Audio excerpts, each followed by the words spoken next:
Est-ce que la plage du Diamant recule? Est-ce que le niveau de sable augmente sur cette partie du littoral?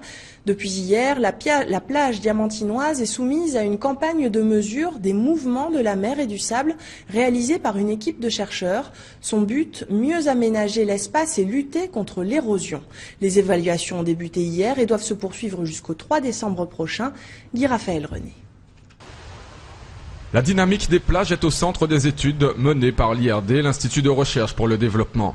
Une série d'instruments était installée ce matin sur la plage du Diamant. Il y a un premier appareil qui est un houlographe qui est actuellement en train d'être posé par un bateau. Ça va nous permettre de mesurer l'énergie et la provenance de la houle à l'entrée de la baie. Fanny et Jessica sont étudiantes en géographie. Elles contribuent à l'opération, mais pour Jessica, il s'agit aussi d'aborder la partie pratique de la thèse sur l'évolution du littoral martiniquais qu'elle prépare dans le cadre de sa deuxième année de doctorat.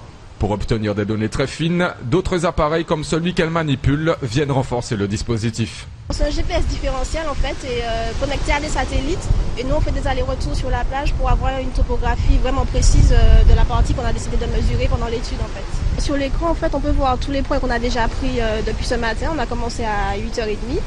Et donc ces points-là vont nous servir après à faire une modélisation en 3D de la partie de la plage qu'on étudie. Un troisième instrument, ce capteur de pression immergé à quelques mètres du bord, enregistre 2 fois par seconde la hauteur des vagues, leur énergie, la force des courants et permet d'obtenir des analyses plus approfondies.